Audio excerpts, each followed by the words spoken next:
baziddemu tukole minutes tukanye ate basayininga tusayininga attendance efe wano tujja kusayininga attendance nti bwe tumala olukiiko tujja kufuna asoma bye tukanyizaako okusinziira bye muba mubuzizza nti ne attendance weeri fenna tuli bantu bakulu n'abamawulire nga babikwata oba oli waggundi oyambadde ka yunifoomu kali toyogera nedda lukiiko lwakuwuliriza munnauganda omuntu wa katale ayogere ekimuli ku mutima gavumenti ekiteeke mu nkola ekitereeze awo muzeeyi atereere because ye lyessanyu lyekulaba abantu be nga bateredde. N'ekirala kyenjagala okubasuubiza n'okubabuulira nti no bannange muzeeyi abaagala nnyo ekyo nakyo kiba positiivu because waliwo ebirungi ebikoze eki ebikoleddwa nakyo ne tukinootinga ne tumugamba ku bintu bye walagira kino kyakola ki kyayitawo kino tekyakola ki kati eno meeting ya feedback okufuna kiki ekituufu ekiri ku gurawundi si bwe kiri bannange tutegedde bulungi kaakati tugenda kufuna ebibuuzo mu ode yali mu kifo tagenda kuddamu kukola ki naye madaamu ndowooza lwaki basigadde nga tebamatidde ate nga gwo banyonyodde ndowooza balowooza wali lwaki bwe tuba tukanyiza wano yesi mwe mulina okutuukiriza bino ebiwandiiko byammwe ebya ofiisi ne procedure naye bwe tuba tuukiriza nti nze ali mu mudaala namba A si bwe kiri naye ate ekiragiro kikakatako nti nina okuliapulayinga katugeze lwaki tetukola method oba those application forms oba whatever it is ne zijja ne zisuuka ne zinsanga wano wendi ne bagamba kakati gwe Jeni gwaliwo kati ebbaluwa tugikuwadde eraga nti gwaliwo ate n'ekirala mwemanyi buli omu amanyi nti wano yaliwo wano waliwo gundi si bwe kiri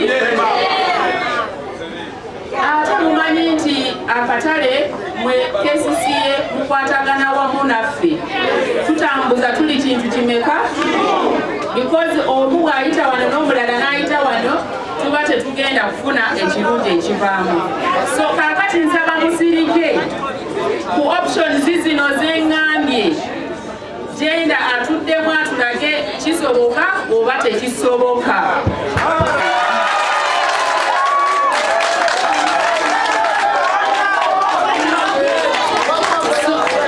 so kaakati ekyo tukimaze si bwe kiri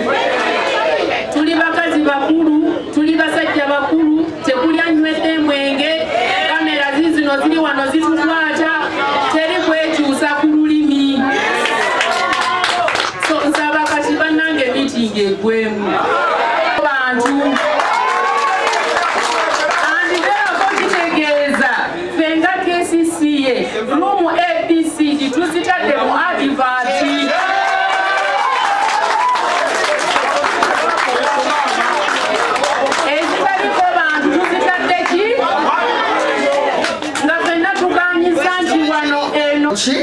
mu butale nga bafuna ebifo byebakola ki byebakoleramu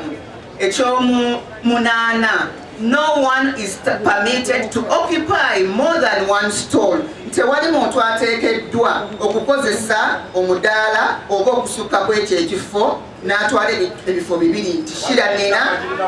emidaala ena shira nina amaduuka ana mpangisaako nti kyekikola ki tekikkirizibwa ensonga ey'omwenda. Any market dues going forward must be paid directly in the bank in line with the Public Finance Management Act. Tujja kukozesa etteeka eryo ery'abantu ery'okumanyikinga eby'embalirizi 215 nti abantu bwe baba balina ekiweebwayo kye balina okuwaabwayo kyonna balina kiteeka mu banka teri akkirizibwa kuwa nti awadde Julius sente nti oleetedde shira sente mu ngalo tokkirizibwa kusasula sente za cash wa muntu. In the UPDF Engineering Brigade KCCA should also ensure that the market meets the required hygiene standards and ensure regular collection of garbage. KCCA erina okukolagana n'eggye lya engineering UP. Kati njagala kukaatiriza ekiŋŋaanyi okugenda mu lukiiko olubadde n'olukulu ennyo nga luli mu ofiisi z'abakama baffe ba minisita kyakujja kwakukaatiriza nti okuggyako ebifo ebyo bigenda okwadvertisingibwa bye twogeddeko wano n'omwami oli gyasoose okwogerako tewali muntu alina kuviirwako kantu kakoleramu ate akakiiko kano akakulembera obutale obukiiko bwaggyirwawo etteeka lya pulezidenti tulina be bayita ba section heads nti ono yakulembera ab'ebyennyanja ono yakulembera oba aba vegetables ono yakulembera ab'emmere nammwe mwetaaga okubeera n'omukulembeze okukola obuntu bwammwe obutonotono mufiiriddwa mbaga mwetaagayo omuntu naye tewali kano kakiiko kebagamba nti kekalina okukulembera ki akatale konna n'ekyokubiri tewali muntu ateekeddwa kubanga alina obuvunaanyizibwa oba alina obudaala oba wakozesebwa nga wasuuka akantu katya kiri mu tteeka tebasomedde kakati bassebo ne bannyabo ne muganda wange tukutegedde linnya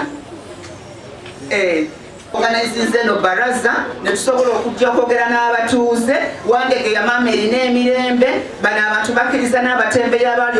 abantu mmotoka z'abatombereranga ku bitala ne badda muno munda ne beenyiga mwe balina okukolera tulina emirembe Wandegeya era ebiwandiiko bye tugoberera bannange byebyo n'ebbaluwa kyekola ki kyetegeeza buli muntu ajja kuba ng'ate musanyufu nti isma akadaala kange oba wenkolera ninayo akantu at least akawandiika okuva mu ki bwe tulaba nga balina ne bwaba nga ali omu ku ffe ne tugenda okukuŋŋaanya ku bantu ssente okuggyako nga kisaliddwawo abo bennyininyini abafumbi b'emmere nga bayita mu ki nga bayita mu kakiiko kaabwe obwo bu sectional heads simanyi oba njogedde ebikyamu neebuzaako bano bakwano bange ate bano batakutte nnyo ebiri wansi bajja kuddamu ebirala naye bannange mbasaba mukuuma eddembe ate omukyala nkoze bubi okuba nga tabaddeewo alina okuteekebwa okuweebwa omukisa ogusooka okuba nga atwala ki ekifo ekyo mpa kyakulabirako naye tewali muntu yenna tewali muntu agenda kugenda mu mawulire kusaba okuggyako komansho ebintu ebitundi ebivaamu ssente maybe director maybe balina okuba nga bateteekanya emirimu gyabwe mu kafo akamu ke bamuwadde okukoleramu ki emulimu gye omwami oyo musanyukidde ni abadde n'ebiwandiiko bye tubadde tusitudde okuleeta wano ebiwandiiko ebyo mu interpretation oba mu kuvunula ekyava mu presidential directive president yagenda n'awandiikira minisita waffe ow'e Kampala ebbaluwa eyo omwami oyo gy'abadde akola ki asomako wano nange njirina ne prime minister waffe yajja n'abakyalira n'okubakyalira nga sinnaba kujja mu KCCA n'awandiika bbaluwa n'agiwandiikira inspector general of police